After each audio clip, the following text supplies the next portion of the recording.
tafu li għaddejjin matul dan l-Vanġelu, Ġesu għadu kif fejjaq raġel bidu nixfa nar ta' Sibt u l-Farizej li kienu preżenti bdew jikkomplottaw kif jistaw jeqirduh u jeħelsu minnu.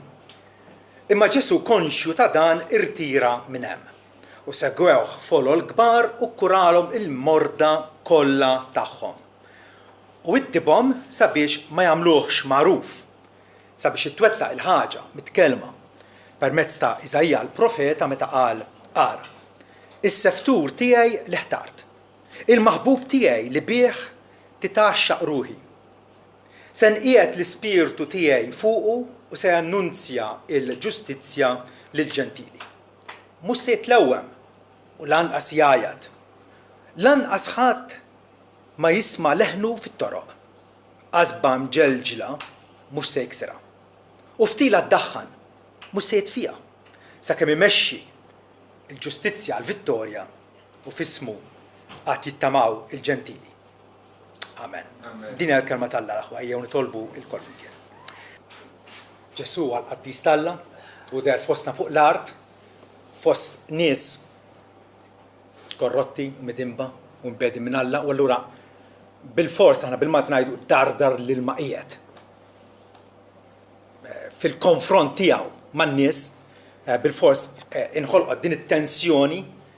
Ġesu kien jgħix f'komunità reliġjuża illi kienu jikklejmjaw illi jemnu l-Iskrittura però frattant kienu vvintaw reliġjon għalihom. U allura Ġesu matul ministeru tiegħu dejjem ikkoreġa l-iżbalji tagħhom u wera il-mogħdija ta' Alla. Frattant naraw illi anke l-mexxejja reliġjużi li suppost għadu għalih bdew jikkomplottaw kif jistgħu joqtluh, jeħilsu minnu. Allura għandna din l-ironija qawwija fejn Ġesu qed jipprova jagħmel il-ġid u n-nies flok ma jirċievu l-barka minn għandu qegħdin jirreżistuh. Mattew jgħidilna li allura Ġesu irtira minn hemm, mhux għax kien beżżieħ, għax kien intimidat minnhom, imma biex jiskansa l-oppożizzjoni sfrenata li kienet qiegħda tikber kontra tiegħu biex ma tiskalax qabel iż-żmien, qabel ma jasal dak il-mument preċiż Ġesu kien se is-sija tiegħi għadha ma waslitx. Meta kellu jkun tradut imbagħad ukoll msallab ma' salib għal fidwa glorjuża tagħna. Fil-frattemp Ġesu baqa' juri l-ħnina tiegħu jgħallem it-triq tal-verità u jikkuralhom il-morda. L-istess nies illi kienu qegħdin jopponuh, Ġesu jfeq il-morda tagħhom. X'modrija, x'kumpassjoni, flok ma tela' u mar f'kultura oħra, baqa' iservihom, jikkuralhom il-morda tagħhom, ifejjaq, jesibixxi il-ħnina tiegħu b'fejqan kotran. Sa żmien Ġesu qatt ma kien deru mirakli ta' fejqan, rari ħafna. Ma f'Ġesu naraw splużjoni ta' mirakli illi jesibixxu, juru l-ħniena ta' Alla lejn għall-bnedmin u Ġesu bihom ukoll wera d-divinità tiegħu li għandu seta' sopranaturali imqar fuq il-konsegwenzi koroħ ta' dnub, il-mart għalhekk jeżisti minħabba li aħna miksurin mal-Alla. Ġesu fejja saħansitra qajjem il-mejtin, illibera n-nies mid-demonji u dik kienet allura il-ministeru tiegħu biex wera l-qawwa messjanika tiegħu kemm fil-sfera fiżika kif ukoll f'dik spiritwali.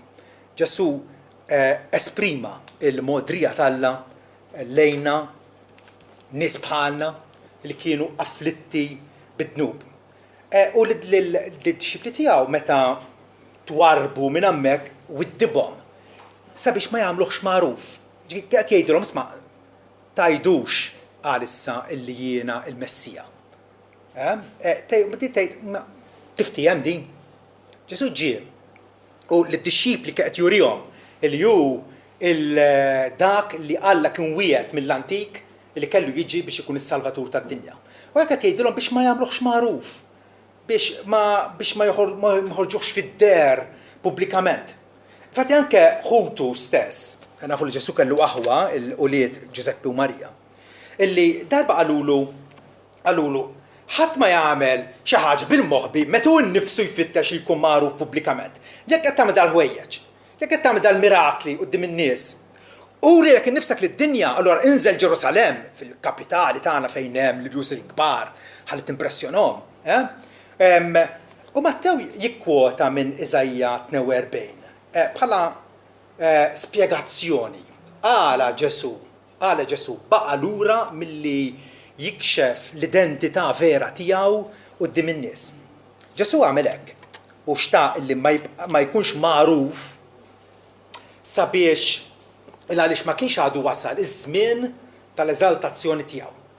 Ġesu kien eżaltat għajdu jintom mal-qawmien mill-mewt tiegħu. Fl-irxox tiegħu imbagħad tella lura fis-mewt u allura mbagħad id-dixxipli mingħajr riserva, mingħajr ħabi iddikjaraw li Ġesu ta' Nażaret huwa l-Messija l-Midluk, l-unzjonat talla illi fih f'ismu għandna l-salvazzjoni tagħna.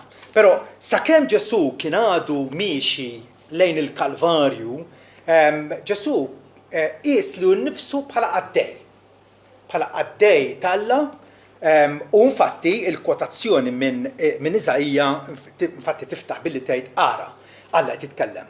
Ara s-seftur tiegħi li naħtart, il-maħbub tiegħi li bih titaxxaq ruħi.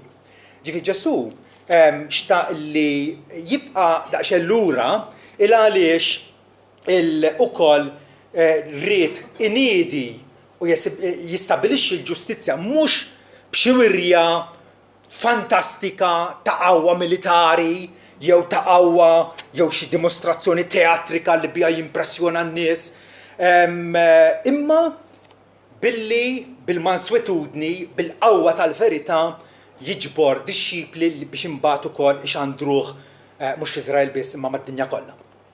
Ġesu ma rrid jaqla jew imexxi ebda moviment politiku jew militari jew rivoluzzjonarju, l-entużjażmu fanatiku qatt ma impressjonaħ u lanqas qatt ma ħadmu. Ġesu kien u mexa bħala is-seftur ta' Alla. Is-seftur ta' Alla ebed Jaħwe, il-qaddej tal-mulej, il-qaddej tal-missier. Dan huwa titlu messjaniku. Il-Lut kienu qed jistennew fatti il-lebed Jaħwe il-lider fosthom. U Mattew jikkonfermalna bil-kwotazzjoni tiegħu minn Iżajja 42 illi Ġesu ta' Nażaret huwa dan il-serv illi Alla kien wiegħed mill-antik. Serv mistmer mid-dinja diġà rajna ħafna oppożizzjoni u għadu sal-lum Ġesu jaqla ħafna oppożizzjoni, infatti hu stess jgħid ma ġejt biex inġib il-paċi, ma ġejt biex nifred il-familji, missier kontra l-iben, l-om kontra l-bint. U frattant mistmer mid-dinja, imma frattant maħbub perfettament minn Alla l-missier. Wallu għandna dan il-kontrast, Alla irrid jurih mentri d-dinja ma tridux. Fil-bidu tal-Vanġelu ta' Ġwanni jgħidilna li Ġesu ġie fi ħwejġu u n-nisu ma laqgħux. Ironija kbira.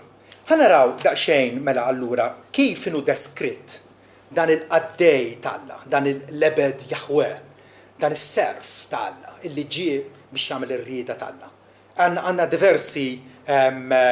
diversi aspetti sbieħ illi deskrivulna il-karattru eċċellenti ta' Sidna Ġesu Kristu. L-ewwel ħaġa, huwa għaddej ikkonformat mal-pjan ta' Alla. Ma' ħafna nies illi anke bdew reliġjonijiet fid-dinja, bdewhom minn żniedhom, ivvintawhom huma. Frattant Ġesu kien dikjarat profetikament minn qabel hawnhekk infatti Mattew jgħidilna sabiex titwettaq il-ħaġa mitkellma permezz ta' Iżajja l-profeta. Jiġifieri dak li aħna qegħdin naraw Ġesu u l-ministeru tiegħu jaqbel mar-ritratt illi tawna l-profeti. Ġesu infatti propjament qabel ma miet li t-tixxipli jgħidilhom għax min huwa ikbar, min jirrekklina mal-mejda, min ipoġġi mal-mejda, jew min iservi. Mhux min ipoġġi mal-mejda u frattant jien qiegħed fostkom bħal wieħed li nservi. Is-sit ta' kollox, Alla suprem li der fostna, sal-aħħar nett baqa' iservi. Jaħsel is-saqajn tad-dixxipli, vera, iservina imqasam, infatti Ġwanni jgħid illi billi ħabb lil tiegħu li kienu fid-dinja ħabbhom sal-perfezzjoni. Ħabbhom sal-perfezzjoni. Billi iva kien lest li anke jagħti ħajtu għan-naċ tiegħu. Darba meta Ġesu kien tkellem ma' mara mis-Sammarija u il-mara kienet imbagħad marret lura l-belt. Fil-frattemp ġew id-dixxipli tiegħu marru fil-belt biex jixtru l-ikel u qalulu Mgħallem kul. U Ġesu probabbilment kien tant mixru fih innifsu b'dik il-konverzazzjoni ma' dik il-mara illi qalilhom jien għandi ikel li intom ma tafux bih. U d-dixxipli assuma xi ħadd tema' u xi ħadd ġie u taħ l-ikel, ma konniex nafu. U Ġesu spjegalhom qalilhom l-ikel tiegħi u għalli nagħmel ir-rieda ta' missieri u ntemm xogħlu. Il-fissazzjoni ta' Ġesu kienet li jien ġejt bħala serf, jien għall-mibaw talla, jien għall-qaddej tiegħu u rrid nagħmel ir-rieda tiegħu. Ġesu huwa bniedem bħalna u frattant mhux bħalna. Aħna nagħmlu fattina, aħna nagħmlu l-volontà tagħna, l-kapriċċi tagħna, Ġesu ġie biex strettament jobdi lil-Alla. Huwa konformat mal-pjan talla għal-fidwa tagħna. It-tieni ħaġa. Ġesu huwa s-serf kommendat mill-missier. Il-missier irid jurjulna u jgħid danu li jgħod talikom. Huwa approvat mill-missier ara is-seftur tiegħi li jien ħtart. Jien appuntajtu jien. Għażiltu jien il-maħbub tiegħi li bih titaxxaq ruħi. Alla jħares lejna individwalment u jgħid le. Imma f'Ġesu l-ebed Jaħwe ir-ruħ Talla titaxxaq. Ir-ruħ Talla titaxxaq. Issa anke meta Ġesu kien mistuf fuq is-salib. Il-Fariżej u dak li kienu miġburin hemmhekk bdew jiċċikawh u jirridikolawh. U għalfejn żemm is-salib jekk huwa l-iben Talla il-magħżul tiegħu. Kienu qed jifhmu li Ġesu huwa dak il-Messija imwiet minn Iżajja, Eżekjel, Ġeremija, Ħosea u l-profeti kollha. Kienu qed jifhmu. Imma ma aċċettawx dik il-klejm tiegħu. Frattant Ġesu iva huwa dak li Alla jirrikmandah. Irrikmandah fil-magħmudija tiegħu meta leħen il-missier instema' mis-sema u jgħid dan u ibni il-maħbub li fih ruħi titaxxaq. Ukoll fit-trasfigurazzjoni meta Ġesu der lil-tlieta mid-dixxipli tiegħu fuq il-muntanja, der glorious, jitkellem ma' Mosè u Elija, u finalment il-leħen tal-missier ġej dan u ibni il-maħbub li bih nitaxxaq. Isimgħu lilu, Alla jtidawrinna l-attenzjoni tagħna lejn ibnu il-maħbub. Alla ma jitaxxaqx bija jew bik, ħata jesek, għalfejn għandu jitaxxaq bik. Inti li ħatta kontri ripetutament sal-ġurnata tal-lum għadek toħodha kontra Alla u tonqsu toffendih. Imma Alla isimgħu Alla jagħtina merħba, Alla jħaddanna miegħu f'ibnu Ġesu. L-ebed Jaħwe. Iva, Alla jilqana, Alla jitaxxaq bina meta aħna nitaxqu b'Ġesu bħalma Alla jitaxxaq bih. Pawlu l-Apostolu jgħidilna illi fl-imħabtu Alla ippredestinana, ġifieri kien diġà qata it-tmiem tagħna x'għandu jkun, tmiem ta' glorja, ippredestinana għall-adozzjoni bħala wliedu permezz ta' Ġesu Kristu għalih innifsu. Skont l-intenzjoni tajba tar-rida tiegħu, għat-tifħir tal-grazzja glorjuża tiegħu li bija favorina. Alla favorina bil-grazzja tiegħu. Imma il-versi kompli hekk. Li bija favorina fil-maħbub. Alla favorina, Alla għażilna, Alla sejħilna fil-maħbub ibnu. Ġili nisma' nies jistaqsu, imma Alla għażel lili, mhux il-ħadd ieħor. Għandek it-tweġiba hekk. Alla għażilna fil-maħbub. Alla iħobbna għax iħobb l-ibnu. U Alla jħobbna fl-unjoni ma' ibnu. Għax l-ibnu u ibnu waħdu huwa serf illi għamel perfettament ir-rida tiegħu. Mela, biex Alla jilqek trid tilqa' lill-ibnu. Hija daqshekk sempliċi. Alla qed jirrikmandah lilna u qed jgħidulna dan huwa s-serf tiegħi li jagħmel ir-rieda kollha tiegħi. U allura rridu nilqgħu lilu. Min għandu liben għandu l-ħajja, min m'għandux liben Alla m'għandux il-ħajja. Aħna nżommu fidejna Bibbja li ħoxna, vera, u fiha ħafna x'taqra u tgħid imma x'inhu l-messaġġ prinċipali tal-Bibbja? Jekk ikollna nasruha forsi fenna fjena f'daqsxejn ta' ktejjeb. Mi jaf kieku jkollna nasruha f'sentenza waħda. F'sentenza waħda, il-Bibbja kollha f'sentenza waħda. Ġwan l-Apostlu hekk għamel fl-ittra tiegħu kapitlu 3 vers 23. Ġwan meravigljożament jagħtina l-messaġġ komplut tal-Bibbja fl-essenza tiegħu u jgħidilna dan hu l-kmandament tiegħu, dan huwa l-kmandament Alla. Meta aħna nafu li Alla tagħna mijiet ta' kmandamenti, ikollok tgħoddhom fl-Iskrittura mijiet ta' kmandamenti. Imma ġwan qed jasarhom issa. Ir-rieda tal-Alla għalina kmandament wieħed. Dan huwa l-kmandament tiegħu. Illi nemmnu f'isem Ibnu Ġesu Kristu.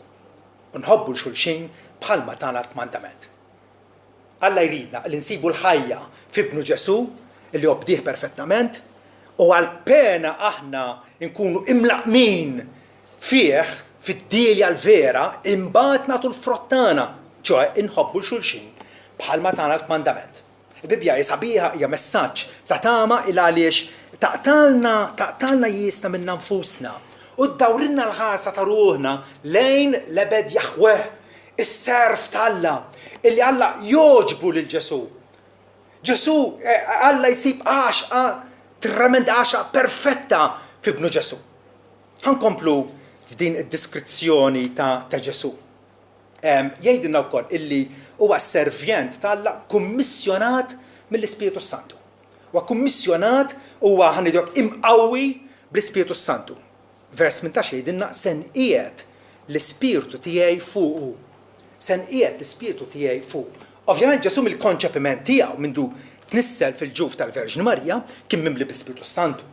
Fil-bidu tal-Ministeru tiegħu, però, fil-Ministeru Pubbliku tiegħu, l-Ispiritu Santu niżel fuq famla ta' ħamiema kif tafu, u allura kien moni bih, kien mqawwi bih, kien imsaħħaħ fl-umanità tiegħu biex iwetta r-rieda kollha tal-Alla. Difatti Petru meta kellem il-Kornelju u lill-familja tiegħu u l-bibu, għallilhom intom smajtu dwar Ġesu ta' Nazaret.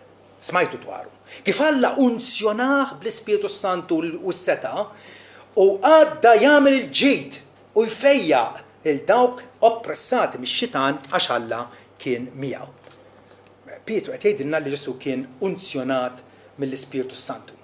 Mill-bidu, infatti Ġesu identifika nnifsu bħala l-unzjonat tal-Alla. Meta darba fil-bidu tal-Ministeru tiegħu daħal fis-sinagoga u nawlulu l-ktib tal-profeta Eżejja.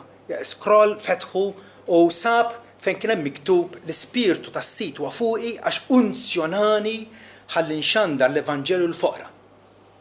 Kompla jaqra mbagħad għala il-ktieb u qalilhom din l-iskrittura li għadni kif rajtilkom saħħet illum qudiemkom stess. Ġesu qed jagħmilha ċara li huwa l-unzjonat tal-missier, dak illi Eżajja ħabbar 700 sena qabel ma twielet fostna. Xi ħaġa oħra dwar dan ir-ritratt, x'nilmħu f'dan ir-ritratt. Illi huwa l-għaddej huwa s-serf tal-Alla illi ikkomunika il-messaġġ tal-Alla fedelment. Għaddilna l-verità tal-Alla fedelment. Infatti jgħidilna se jannunzja l-ġustizzja lill-ġentili. Ġentili aħna. Nies maħudin mill-ġnus tad-dinja. Hemm tama d-dinja l-aħwa. Aħna ħafna drabi nilmentaw u bir-raġun illi d-dinja fija ħafna inġustizzja u gwerer u disgwit u taħwit li ma nirrealizzawx hija wkoll li l-gwerer qegħdin fina wkoll. U nissieltu flimkien u niġġieldu flimkien fid-dar ma' xulxin. Jekk ħanajdu li d-dinja hija inġusta, jridu nibdew biex ngħidu aħna wkoll ġusti. Però frattant se jannunzja il-ġustizzja lill-ġentili. Miġbura f'Ġesu il-ġustizzja hija miġbura f'Ġesu il-ġust u l-qaddis tal-Alla. Iva. Alla qiegħed jannunzja l-ġustizzja tiegħu kif aħna nsiru ġusti qudiemu mhux biss il-lut hekk pretendew. Avolja il-profeti ripetutament qalu li Alla se jiffavorixxi wkoll il-ġentili, se jseħħu wkoll il-ġentili. Meta il-Samaritani lil Ġesu sejħulu, aħna issa nafu illi int is-Salvatur tad-dinja, kienu qed jgħidu xi ħaġa xokkanti għall-Lut, għax il-Lut pretendew li jkun Salvatur għalihom biss. Għax aħna l-elit. Frattant, Ġesu għas-Salvatur tad-dinja, xi ħaġa inkredibbli għall-Lut, magħluqin kif kienu fi anfushom, però xi ħaġa li aħna qegħdin ngawduha. Iva, Ġesu għas-Salvatur tal-ġnus diversi tad-dinja. Se jannunzja l-ġustizzja lill-ġentili. X'inhi l-ġustizzja? Il-ġustizzja li bija jeħtieġ li jkollna l-ġustizzja, altrimenti ma neqfux quddiem Alla. Altrimenti Alla jikkundannana. Ġesu jlibbisna bil-ġustizzja tiegħu. Ġesu hija xi ħaġa perfetta. U Alla illibbisna bil-libsa tal-ġustizzja ta' Kristu. Sabiex Alla jiddikjarana ġusti. Ġusti f'ibnu Ġesu. U wkoll Ġesu jallimna l-liġi tiegħu biex ukoll jagħmilna ġusti, biex ma nibqgħux ikkakmati fil-vizzji ta' dari, imma nitalmu nimxu fil-ġustizzja. Infatti s-saltna talla. X'inhi s-saltna talla? S-saltna talla mhix ikellu xorb, imma ġustizzja, sliem u ferħ fl-Ispiritu Santu. U dan huwa illi Ġesu qiegħed jaħdem fostna. Ġesu mela huwa dak li komunika l-messaġġ ta' ġustizzja lid-dinja huwa wkoll is-serf kommess għal manswetudni. Din hija sabiħa, infatti Ġesu nnifsu darba deskrivi nnifsu għax jiena umli u manswet fil-qalb. Umli u manswet fil-qalb. Is-serf talla illi ma ġiex idoq it-trombi u jirreklama li hu nnifsu imma ġie manswet. Mhux se jitlewwem. U lanqas jajat, lanqas ħadd mhux se jisma' leħnu fit-toroq. Għaref il-politiċi x'jagħmlu? Il-politiċi meta għandhom din l-ambizzjoni li jilħqu kapijiet tal-pajjiż, veri bdew joħorġu fit-toroq u jagħmlu mass meetings u reklamar fuq infushom u billboards u minn kollox jagħmlu biex jiġbru attenzjoni fuq infushom. Ġesu kien kommissar manswetudni. Raġel ġwejjed li għadda fostna jagħmel il-ġid, il-qaddej li jsofri, il-qaddej talla ma adottax l-istrateġija ta' promozzjoni tiegħu innifsu. Bi propaganda arroganti, imkabbra u minfuħa. Xemm minn dan. Fatti, l-disċipli meta bdew jiġġieldu bejniethom min ħajkun l-ikbar. Ġesu qalilhom dak li hu l-ikbar fostkom għandu jservi. Palma bin il-bniedem ukoll ma ġiex biex ikun servut, ma biex iservi u biex jagħti ħajtu bħala fidwa għal ħafna. Ġesu narawh matul il-ministeru tiegħu jitkellem dejjem b'dinjità u kontroll, bla ma jappella għall-emozjonaliżmu, lanqas għall preġudizzi tan-nies, lanqas ma prova joħloq xi aġitazzjoni politika. Avolja l-Lut fl-aħħar akkużawh li qed jaħdem kontra Ċesar ma kien xejn affattu, infatti Ġesu qalilhom dak li huwa ta' Ċesar għatuh il-Ċesri, it-taxxa, l-flus għatuhom l-ortak tiegħu, ma dak li hu Talla għatuh il-Alla. Intom fuskom, intom Talla għatu li konfuskom il-Alla. Ġesu il-messaġġ tiegħu kien ċar, kien mawweġ ovvjament, kien mawweġ. Imma Ġesu dejjem mexa bil-qawwa tal-verità. Il-verità illi dejjem tirbaħ. U l-apostli tiegħu għamlu l-istess ħaġa. Pawlu meta mar Korintu, vera mara mek imbezza. Korintu kienet belt vera korrotta mill-lar. U Ġesu qallu tibżax tkellem għax għandha ħafna nies f'dil-belt ukoll. U Pawlu qalilhom meta kitbilhom aktar tard qalhom jien ma ġejtx għandkom diklaratorja u dik il-wiri ta' kliem minn fuq sabiħ sabiex il-fidi tagħkom ma tistrieħx fil-qawwa tal-bniedem, imma fis-seta tagħna. Iva, m'hemmx illi aħna bħala segwaċi ta' Ġesu nixbħuh f'din il-ħaġa wkoll. Illi fit-trattamenti tagħna meta aħna nitħaltu man nies oħra, nkunu mansweti bħalu. M'għandniex biex niftaħru, m'għandniex biex nkunu mkabbra, li tkun manswet, tkun ġwejjed, jiġifier illi b'ġentilezza il-verità tgħaddija bit-talba u bix-xewqa li dak li jkun jirċevija. Ħankomplu ir-ritratt eċċellenti li Iżajja kien tagħna dwar Ġesu. Fejn jgħid illi huwa l-ebed Jaħwe, is-serv t'Alla illi jikkonforta lid-dgħajfa. Jikkonforta lid-dgħajfa. Kif tqislek innifsek? Bħala xi macho illi m'għandek bżonn b'dajnuna ma ħadd jew dgħajef. Ejna mettu aħna l-koll dgħajfin, il-koll dgħajfin. Daqsxejn ta' virus kapaċi joqtolna. Verewla. Dgħajfin. Dgħajfin moralment ukoll. Mingħajr grazza t'Alla ma kapaċi nagħmlu xejn. Ġesu jikkonforta lid-dgħajfa, nies miksura, nies abbattuti, nies għajjiena, nies b'qalbhom maqtuwa.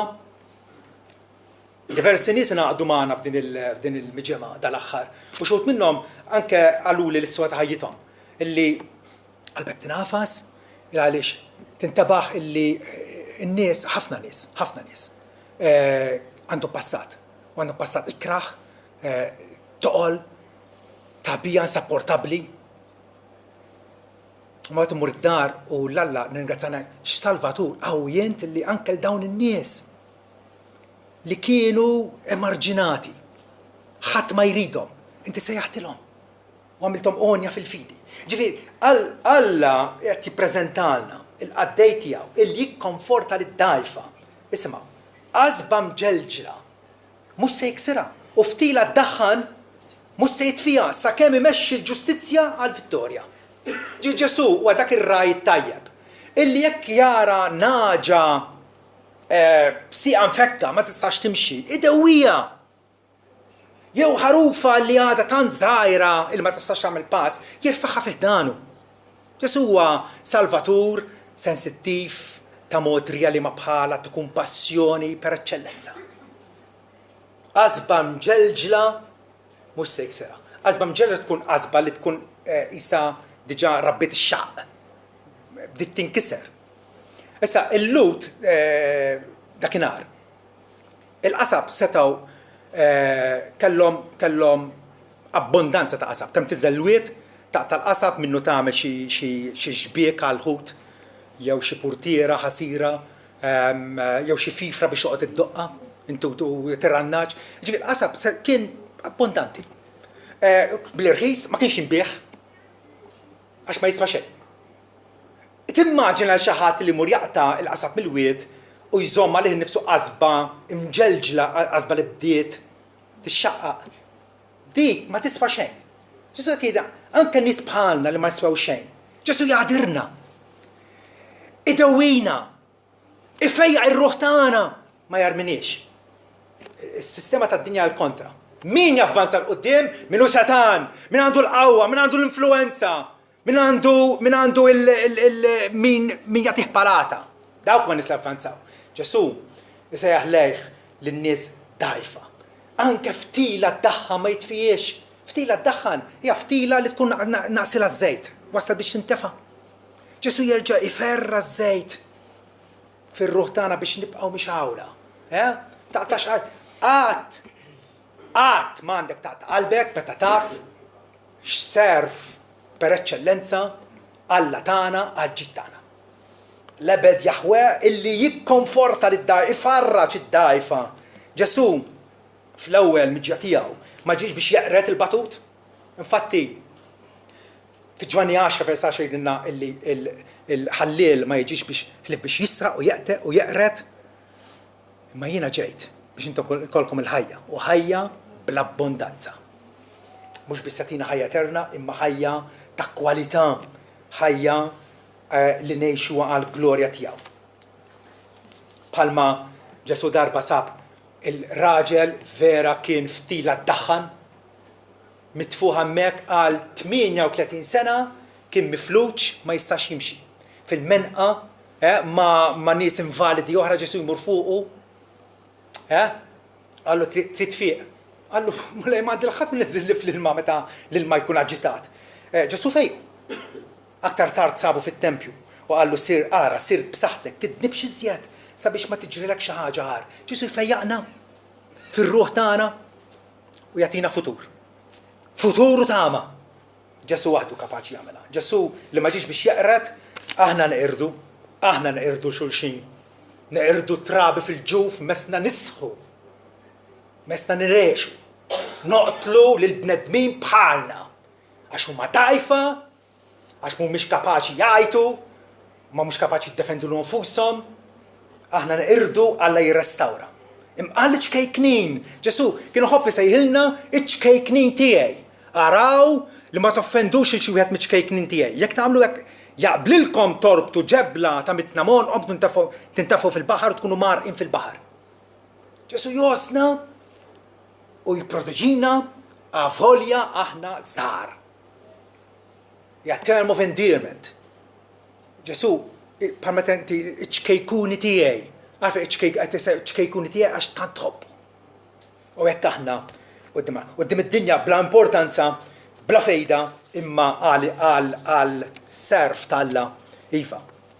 Ma ġiex biex isejjaħ n-nies sewwa imma il-midinbin lid-dgħajfa ġie jsejjaħ għall-indija.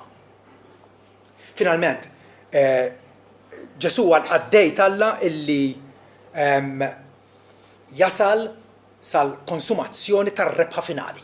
Nistgħu nistaqsu, imma il-Knisja tiegħu li qiegħda tinbena, Ġesu qed jibni l-Knisja tiegħu matul iż-żminijiet għaddew diġà 20 seklu. U l-Knisja tiegħu qiegħda tikber.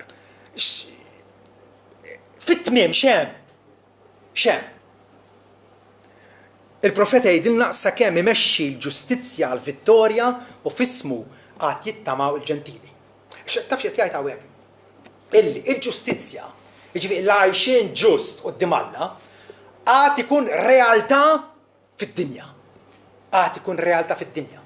Il-profeti jgħidu illi it-tarif tal-glorja tal-mulej għad ikun fid-dinja bħalma l-ilma jiksi l-baħar.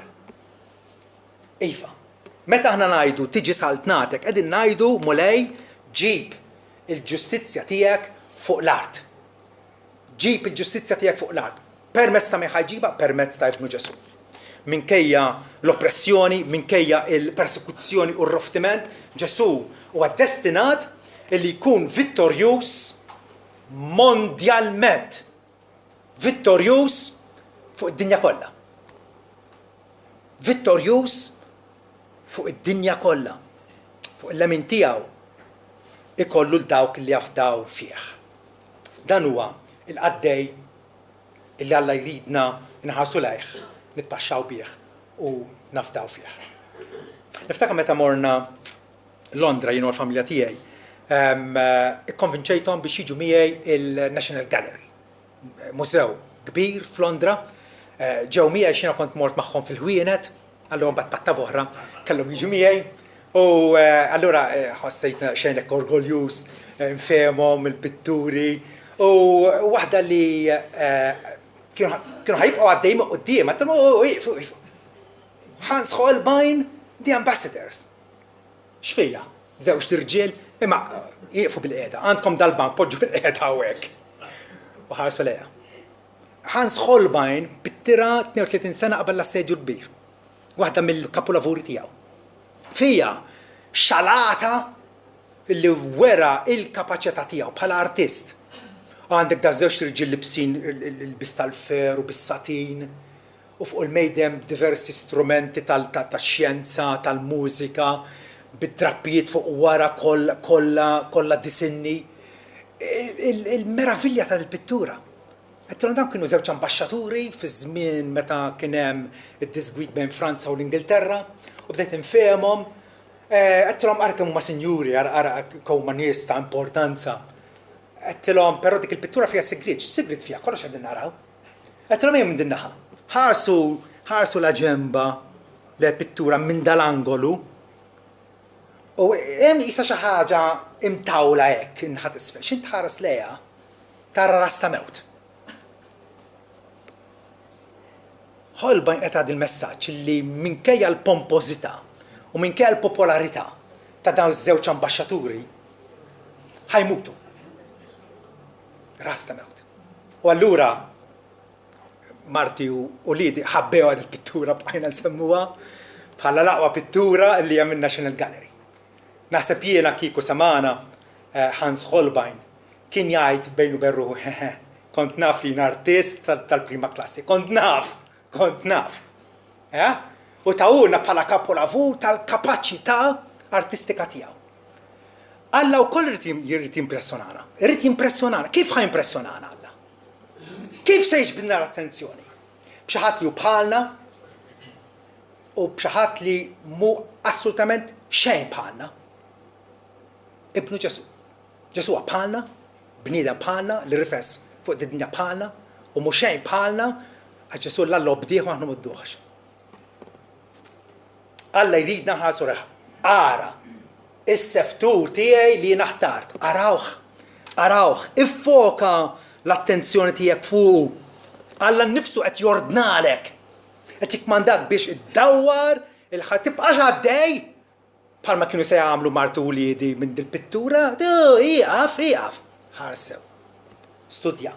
Ifli il-Ġesu għax huwa propjament is-Salvatur illi neħtieġu. Ġesu illi jaqbel mal-pjan Alla, il-pjan Alla huwa ċċentrat fih, int allura taqbel ma' Ġesu, tinsab fuq naħa tiegħu, attirat lejh, il-missier jikkommendah il-Ġesu.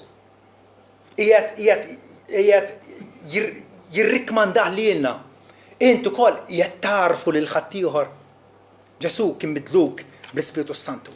Irċivejt l-Ispiritu Santu minn Ġesu biex tkun kapaċi tirriflettih f'din id-dinja. Ġesu waslilna l-messaġġ Alla. U nnifsu għal-messaġġ. Il-qajtu l-dal-messaġġ. Il-qajtu l-Ġesu. Ġwan jgħidilna li dawk kollha rċevewh, il-dawk li kollha li jemnu fismu, jagħtihom il-jed li jsiru li Alla, il-dawk li jemnu fismu, il-dawk li jafdawh, il-dawk li jożżuh fil-qalb tagħhom.